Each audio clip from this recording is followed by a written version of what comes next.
When we talk about horror icons, has everyone forgotten about Leatherface from TCM? Let's talk about it.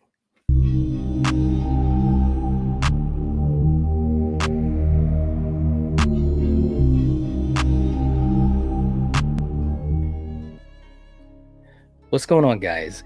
We've been talking about horror icons and some of the best moments that they've had, some favorite scenes of mine, especially.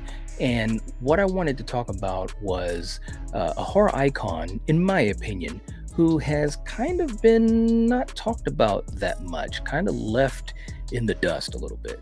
And that's Leatherface from Texas Chainsaw Massacre. We meet this character who just seems really off. You don't know where to peg him. And throughout the movie, there are these moments that kind of play like a roller coaster. There's scenes in which he seems very almost timid or childlike, and then you have scenes where he's absolutely intense, whether he's killing someone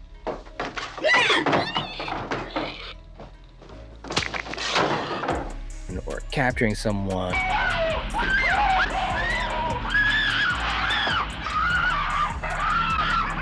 or chasing someone,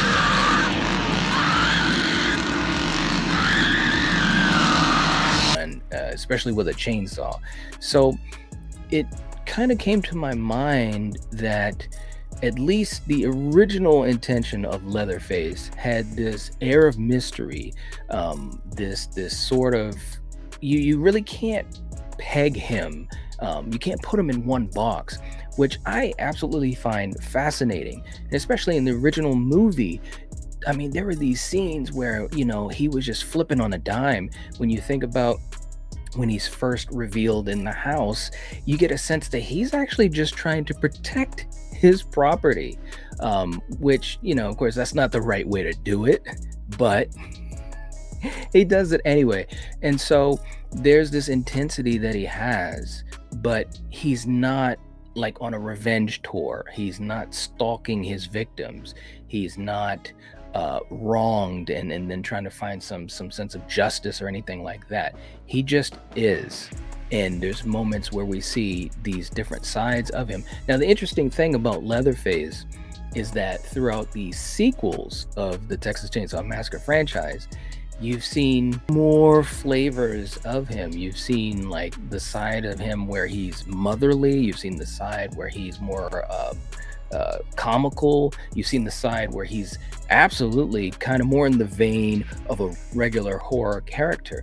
He's absolutely stalking his victims. He remembers them. It's almost like he wants revenge and things like that. Now, interestingly enough, I believe that even though he has so many different ways that he's been portrayed over all these years, and we're talking about a character that's been around for 50 years, I actually think it's the strength of Leatherface, and I think it makes each entry in the franchise, although there are some that I'm not a big fan of, but there are a lot of them that I am a fan of. But I think it makes it interesting because you never know what you're gonna get from Leatherface. You never know if he's gonna be like super intense. Is there gonna be like these weird, quirky, odd things that he's gonna do? You just don't know. And so as you're watching the movie, you're discovering those things just like everyone else, or especially if it's a viewer that hasn't seen all of the sequels. And there's been a ton of Texas Chainsaw Massacre sequels.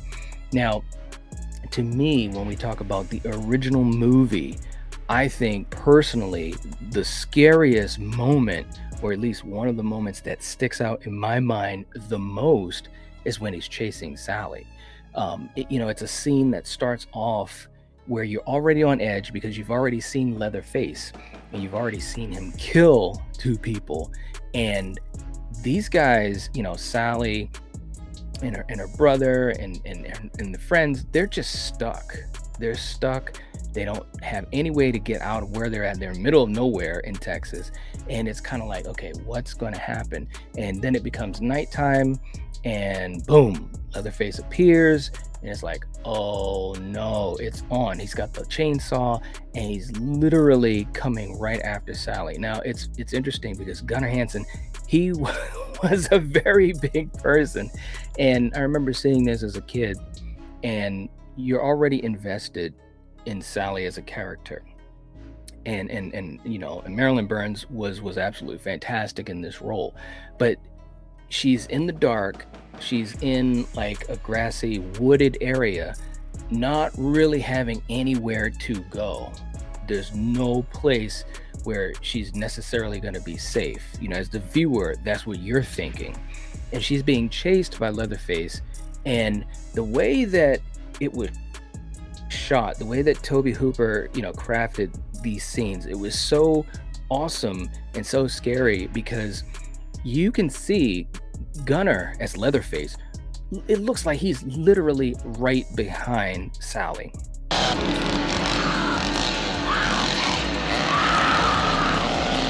Just like not even two steps behind her as he's chasing her with a chainsaw that's running. And she's like out of her mind. She's yelling, she's screaming, she's wide-eyed, she's frantic. And it's like, oh my gosh, you don't know what's gonna happen. This scene, and of course, this scene, it runs on for about 30 seconds, and you're just on the edge. And the interesting thing about it is that's nowhere near the end of this nightmare for Sally as a character. This is really only the beginning because, of course, once she does get captured by the family, it's on. And interestingly enough, once that happens, when I was first watching this movie as a kid, first thing I'm thinking is she gets captured by the family, and now Leatherface has her. He's gonna kill her. He's gonna do something bad to her. But the truth of the matter is, again, Leatherface, he flips because now that she's captured and she's there with the family, he almost takes like a motherly role when they sit down to dinner, almost like the mother serving food and this and that. And it's just funny, you got Drayton who's berating him as usual and so forth. So it's just interesting because now when you have Sally who's captured, it's not Leatherface that's the big threat, and so again, he's flipping on that dime, and I think that's what makes the character really, really interesting because you don't know what he's going to do. Now, of course, once she escapes from the house, which was a fantastic scene as well, it's like she's literally jumping through the gates of hell to freedom. And of course, Leatherface becomes a big part of that chase again, to try to capture her before she barely escapes in a truck, and rides off laughing hysterically.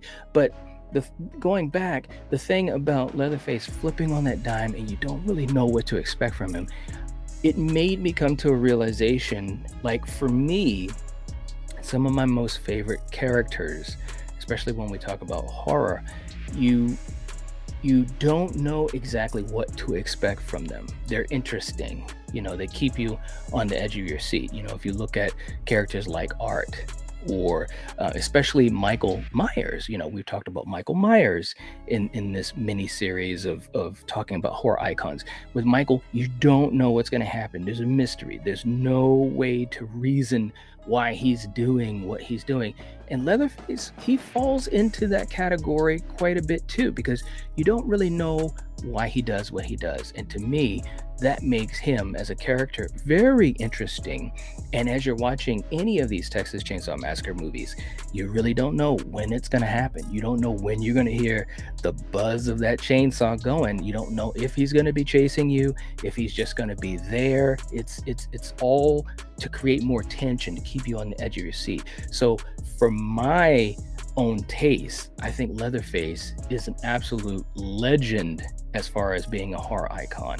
And I think that he should be looked at a bit more as such. I think he's severely underrated. And even by my own account, when I think of, the top horror icons, he's definitely in that top tier. But even for myself, sometimes I've overlooked Leatherface. I think he definitely needs to be elevated a bit more than he has been. So, anyways, for you guys, let me know what you think. Is Leatherface severely underrated?